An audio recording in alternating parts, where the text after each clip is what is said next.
Venezuela. I'm Carla Gonzalez, and this is From the South.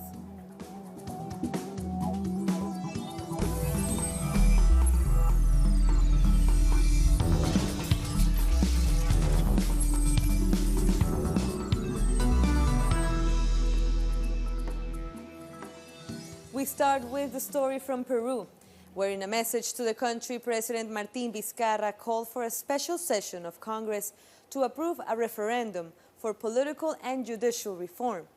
If they don't approve it, Vizcarra says he will close down Congress. In June, a series of audios were revealed that exposed the enormous network of corruption that is present within the judiciary power, something that seriously affects our institutions.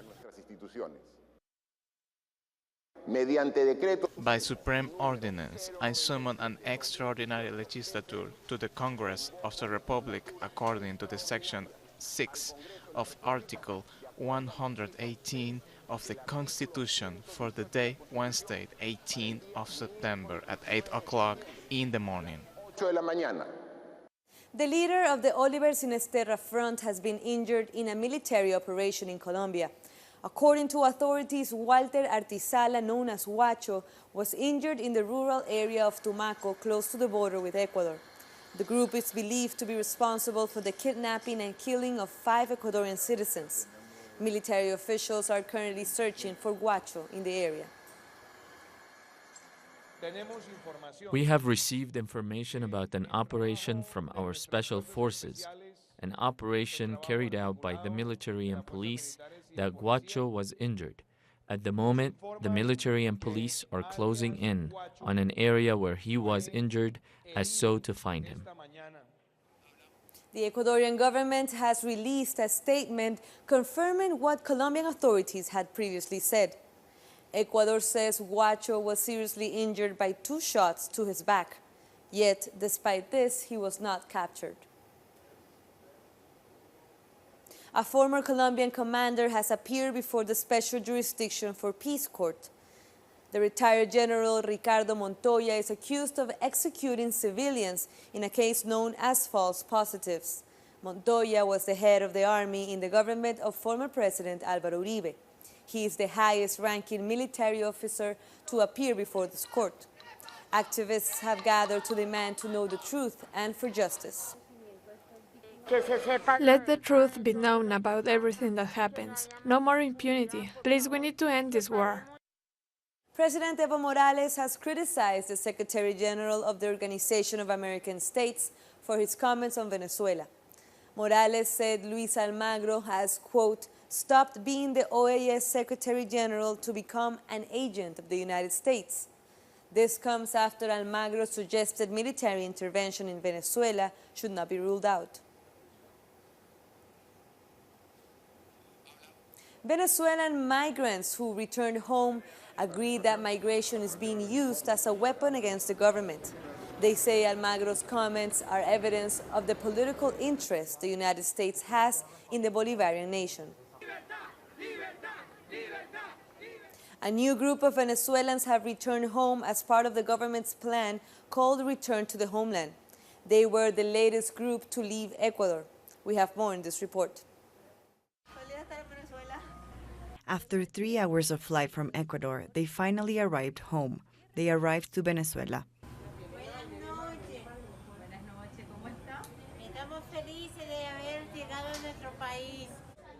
Each one of them has a story. They are the faces of a supposed humanitarian crisis, an excuse the Organization of American States has used to promote intervention attempts in the country. Almagro should feel ashamed. A flight with 92 people is returning. He has caused so much harm. Luis Almagro, Secretary General of the Organization of American States, promoted intervention plans from the border with Colombia. Vice President Delcy Rodriguez denounced his statement. The migrants joined her. Yesterday we saw Almagro talking about Venezuela from Colombia, precisely the country with more migration, more inequality, debts, and the highest drug production. He talked about Venezuela instead of commenting about Colombia's internal issues. There are political interests promoted by the U.S. Almagro has become a tool for them. They are not refugees, they are economic migrants. The young people who have returned have another vision. They came back to start all over again. I realized that I have more opportunities here. Minimum wages are the same as in Venezuela. It's not worth it. It's surviving. A team from the Foreign Ministry and other authorities have explained how they can be included in social programs. We know the hard circumstances that you had to face. The government will guide you and help you benefit from the Return to Your Homeland program. They are not migrants anymore. A new chapter in Venezuela awaits for them. Venezuela has signed 28 cooperation agreements with China. President Nicolás Maduro says he's satisfied with the outcome of his visit to China and all that was accomplished.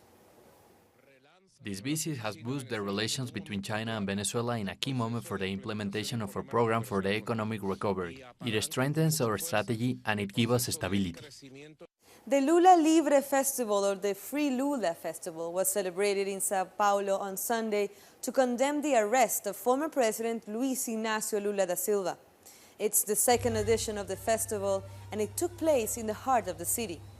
Social activists demanded the release of the former president as they warned that democracy was at risk. Lula supporters also claim there is political interference in the judicial system. Now is the time for Sao Paulo to show art and culture through the politics, to tell the Brazilian society that Lula continues to be our president. He represents the Brazilian government, and all through they removed him from the elections. Haddad is Lula and Lula is Haddad. This event shows that Lula's freedom is necessary. It's important to return to democracy, which was massacred after the coup against Dilma Rousseff. And she didn't commit a crime. Former President Lula also didn't commit a crime.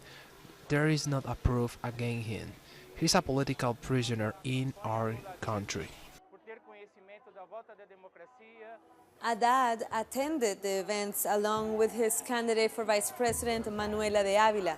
During his speech, Haddad said he will end neoliberal policies promoted by the current government. Just 1 week after announcing he would run for presidency of Brazil, Fernando Haddad has jumped to second place in the polls. Let's hear from our correspondent Ignacio Lemus, who was at the event. Saludos estudios. La ciudad de Sao Paulo tuvo también su edición del Festival Lula Libre. Sao Paulo has taken its turn in hosting the Lula's Libre Festival on Paulista Avenue, where thousands gathered and singers and dancers performed. The festival also took place at Rio de Janeiro with the presence of known artists such as Gilberto Gil and Chico Buarque, and also in Buenos Aires, Argentina. Social and political governments set up a stage, including the Brazil Popular Front and the Workers' Party, to demand the freedom of Lula da Silva after being detained for the past 5 months in the federal police headquarters in Caritibia. This festival was held after the attack on the candidate Jair Bolsonaro and several fascist threats against the members of left-wing parties, and events were carried out peacefully. The presidential candidate for the Workers' Party, Fernando Haddad, walked from the Art Museum of Sao Paulo through the Paulista Avenue, and he demanded Lula's freedom. This comes as a critical political time in Brazil. Lula Libre, quienes participan son los músicos. Pope Francis has taken away the priest duties of Chilean clergy member Christian Precht. The decision came after Precht was accused of sexually abusing minors in Chile. The pontiff has applied the highest sanction by the canonical order. Precht was known for his work in defense of human rights during the dictatorship. Chilean trans activist Alexa Soto wants the new gender law to include children and teenagers. The bill now allows trans people older than 14 to include the gender they identify with on their IDs. Children aged 14 to 18 need a parent or a guardian's consent to make this change on their personal documents. It's very painful that they've taken away gender law coverage from teenagers, minors, who are the most vulnerable among trans people. When we are teenagers, we are always quite vulnerable when it comes to everything. Our emotions are much stronger and one is much more insecure. So it's very sad that it is more complicated for them. It doesn't really protect them, as everything is more complicated. The process of changing one's name and validating their identity is more difficult.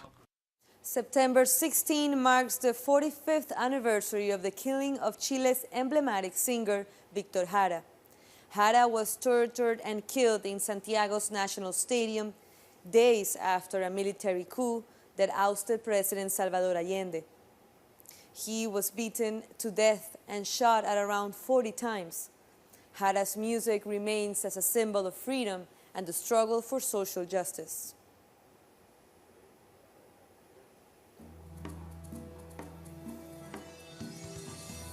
Coming up, more stories. We'll be back.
Welcome back.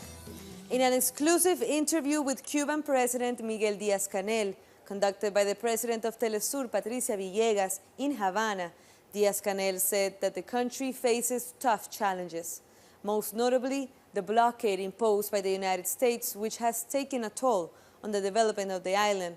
But despite the obstacles, Díaz-Canel says the Cuban people are resilient. Principal obstáculo para el desarrollo del país, la cosa que más golpea. Some will say, well, my generation was born during the first years of the revolution. Our children, our grandchildren, these are generations which have been born under the blockade. That means conditions of resistance. I think also there is a recognition of the heroism of how such a small country blockaded, not just by anyone, but blockaded by the most powerful country on the planet, has still been capable of resisting and building its own emancipatory platform. And I think this is not only an expression of resistance, but of victory. El gobierno de los Estados Unidos hacia eso, y es un bloqueo que arrastramos 60. And you can watch that full interview on our Facebook and on our website. Now to another story, Independence Day celebrations are taking place across the region, and Mexicans have also marked theirs.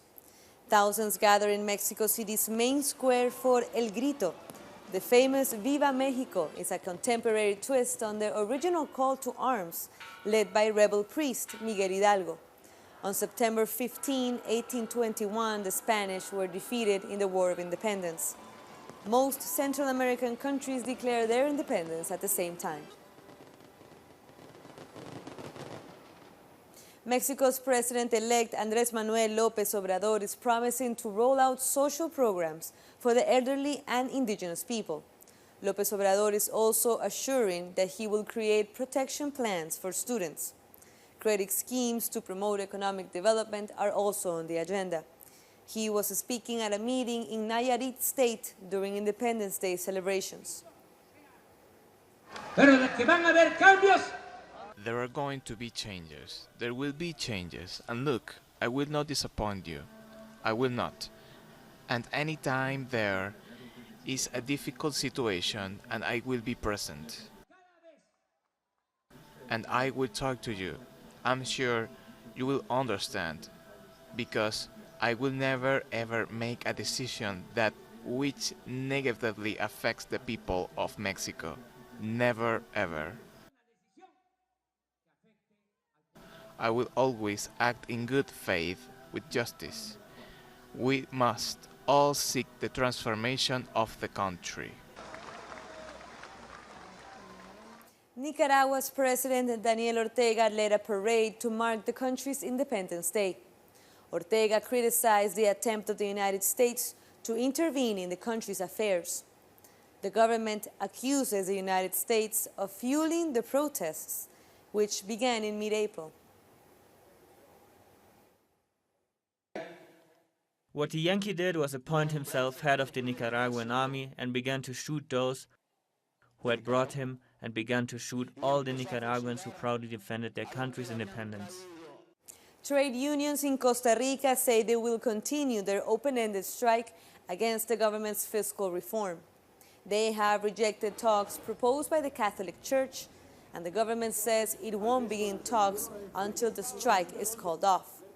Our correspondent from San Jose brings us the details.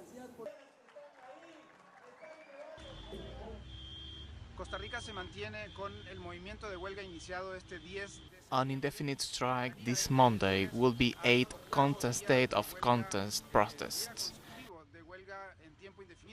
This Sunday there have been several blockades on roads in the country. This Monday, schools will have little assistance. Up to 80% of teachers plan to participate in the strike. Concentrations of people present in the country's main gas distributors have been maintained. Meanwhile, the talks in the parliament continue between various proposals. Both sides negotiate, but have not yet reached an agreement. The Haitian Chamber of Deputies has ratified Jean-Henri Séant as the new prime minister. Séant's government won 84 votes in favor with 5 against and 4 abstentions. On Twitter, he asked Haitians to join forces for the happiness of the country. We'll take one last short break, but stay with us.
Welcome back. At least 15 people have died after Florence swept through North Carolina and the United States. The storm has now been downgraded to a tropical depression, but more flooding is suspected. The state's governor is asking people to stay off the roads. Florence has dumped up to 50 centimeters of rain, and more than 900 people have been rescued from rising floodwaters. Floodwaters are still raging across parts of our state, and the risk to life is rising with the angry waters. We have about 15,000 people or more, that number's fluid, remaining in about 150 shelters across the state. Mass shelters are open in Winston-Salem and Chapel Hill, and additional shelters will be open if necessary.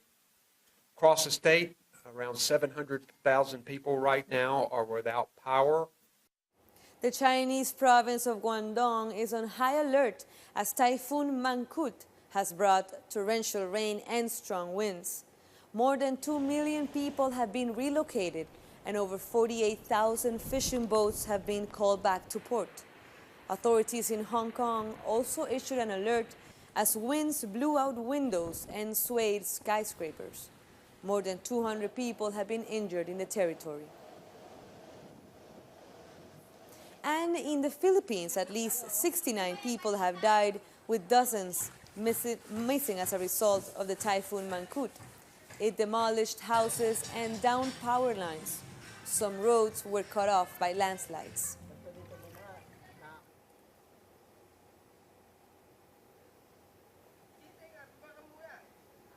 Syrians have cast their ballots in the first local elections since 2011.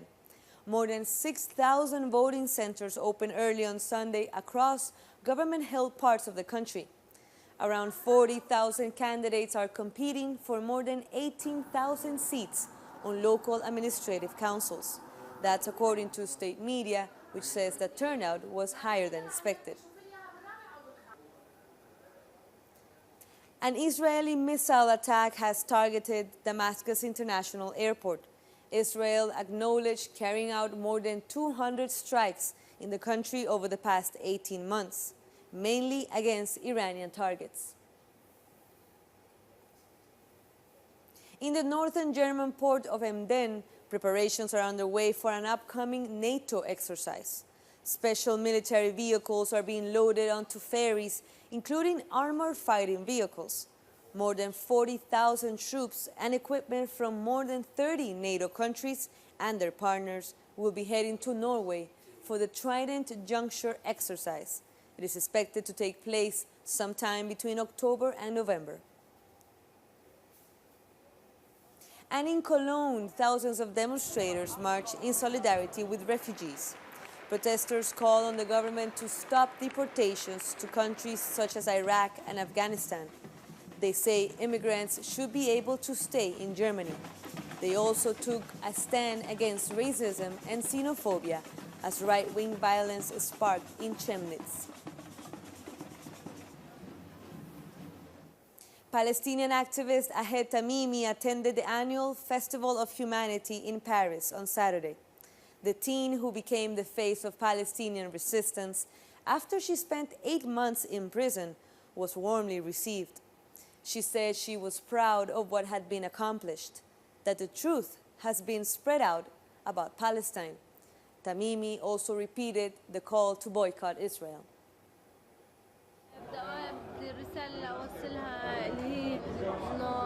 The message that I would like to share with the world is that we need to look at the truth in its face. Palestinians always suffer as a result of Israeli occupation. My people require support. There must be solidarity with Palestine. We need to boycott Israel, spread the truth, explain to students the reality of Palestine by organizing meetings and conferences. We are gathered here today, first of all, to thank the French people for their support. 21 cabinet members have been sworn in by Sudan's President Omar al-Bashir. During the ceremony, al-Bashir said the people have high hopes for this new government. He said he's confident that the new cabinet will resolve Sudan's economic problems. Several people from the previous government have been retained in this new cabinet. These include the foreign and the oil ministers. Kenyan runner Eliud Kipchoge has set the new world record at the Berlin Marathon. Kipchoge arrived at the finish line in 2 hours, 1 minute and 39 seconds. He took nearly 1 minute and 20 seconds off the previous best, set by his compatriot Denis Kimeto. Last year, he missed out on becoming the first athlete to run the marathon in under 2 hours by a mere 26 seconds. It was like, in sport they say, train well and show yourself approved in a race. So it shows that I trained for the last 4 months in a positive and in a good way. That's why I was really having a full faith in my Philip. I want to say actually thank you to all the spectators from the first kilometer to the last kilometer, they really pushed me. Yeah. It was like having music in my ears. So we come to the end of this news brief, but you can join us on social media. We're on Facebook, Twitter, and Instagram. For Telesur English, I'm Carla Gonzalez. Thank you very much for watching.